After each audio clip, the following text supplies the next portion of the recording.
Welcome to Hatman Strikes Back Daily Boxing News. So, in the latest WBA rankings, Fabio Wardley has been elevated to the #1 position. This is following his first round knockout victory over Frazer Clarke in their rematch. Now, without getting into whether the ranking is valid or not, we can talk about that in a separate video. I instead want to focus on the implications of Fabio Wardley being ranked #1 by the WBA. The first thing I want to explain, especially to newer boxing fans, is that there is a difference between being the #1 contender, as Fabio Wardley now is with the WBA, and mandatory challenger. They are two different things. Being #1 contender simply means that when the sanctioning body order a final eliminator, you will be the first guy that they call. They will match you against the next highest ranked available contender. If they accept, those two fighters will have the final eliminator and the winner then becomes mandatory. And what that means is the champion, in this case, Alexander Usyk, would have to face that mandatory challenger within a certain time period or risk being stripped of his title. If that were to happen, in this case, the WBA ordering Wardley against somebody else in a final eliminator, it would probably be Michael Hunter,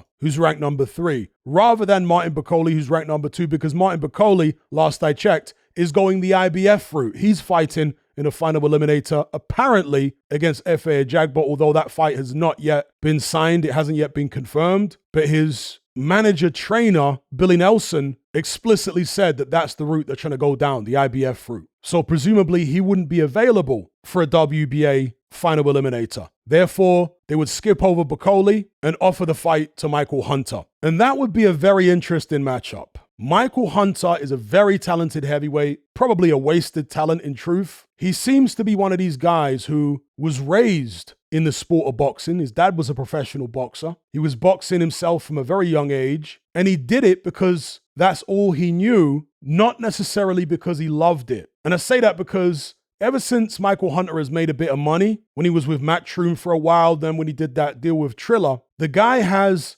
disappeared into obscurity, faded away. And whenever people do interviews with him, he doesn't seem to speak with any passion about his career. He seems very nonchalant and indifferent about it. He must be about 36 years old now. That win over Martin Bakole has aged very, very well, but he never built on it. I say all that to say a prime Michael Hunter, the Hunter that beat Bakole, I would have to pick him over Fabio Wardley. I'd have to. Hunter's got a good chin, fast hands, he's fluid, he's clever, he knows how to box, he's got a good jab, respectable power, not a big puncher, but he can certainly get your attention. He stopped Martin Bakole at the end of the day. So yeah, prime Hunter, I would have to pick him over Fabio Wardley. But this current version, I'm not so sure. I would say he's been inactive, but he's fought on some obscure shows in America in weird tag team boxing format bouts. You can go on his BoxRec page and you'll see them listed on there, not on his main professional record, but on a different tab. Although his last fight, come to think of it, was a proper fight against Cassius Chaney, who he outpointed over 10 rounds. Now, I say a proper fight. Cassius Chaney didn't throw any damn punches. It's very weird, actually. But it was a proper fight format. And actually, didn't realize this, he fought more recently than that against some journeyman in Mexico, who he stopped in 5 rounds. His next bout is scheduled for Las Vegas on February 15th. But if he were to get the call up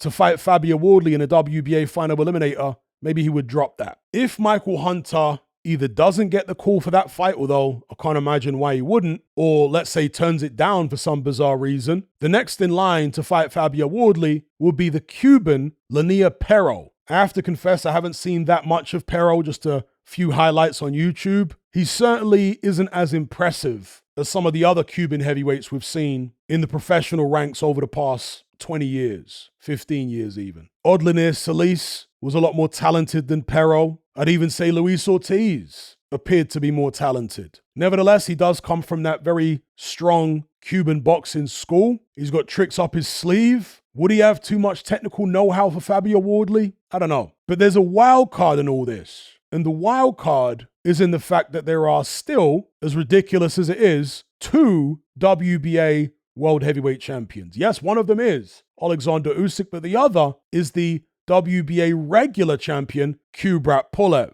He gained that distinction with a recent win over Manuel Char, of all people. It's very possible that Frank Warren and the rest of Team Wardley will be pushing for that fight against Pulev rather than a final eliminator against the next highest ranked available contender. I say that because it checks a box. Fabio Wardley would then be able to say that he became a world champion of sorts in a fight which most people would expect him to win, so the risk reward might seem quite attractive. Bear in mind, Kubrat Pulev is about 43 or something? If he were to beat Pulev as WBA regular champion, he would then become, and I'm basing this off previous regular champions, de facto mandatory for Alexander Usyk. So it's almost like a way of becoming mandatory without having to fight Michael Hunter, Lania Perro, so on and so forth. Now, I don't think Fabio Wardley would shy away from a Michael Hunter fight or a Perro fight, but his team might convince him that Pulev is a more sensible route to go down. Anyway, let me know what you guys think about all this in the comment section below. Fabio Wardley being elevated to the #1 spot with the WBA. Is it justified? I have to imagine most of you will think not, and I would tend to agree with you.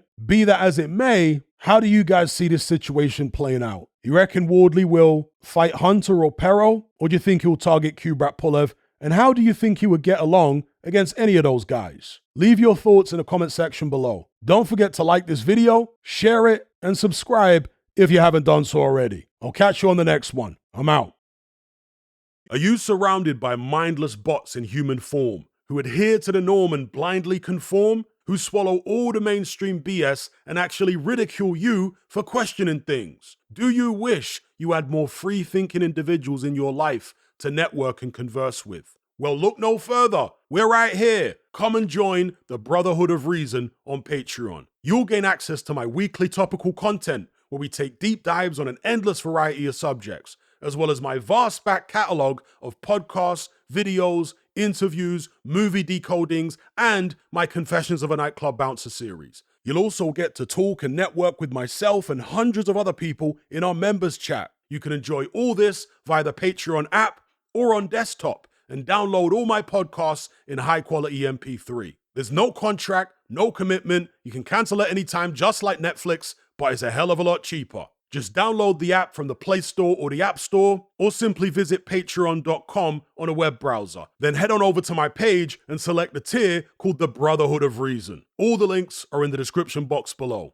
And just a quick money-saving tip for Apple users. If you purchase your Patreon subscription on the desktop site or on Android, then you'll avoid the ridiculous 30% fee that Apple charges for purchases made on the iOS app. So if you're on iPhone or iPad, save yourself some money by buying your subscription on the actual Patreon website or on Android because it's a lot cheaper. Once you've made that initial purchase, you can then use the Patreon app on your iPhone or iPad thereafter to access and enjoy your content as normal.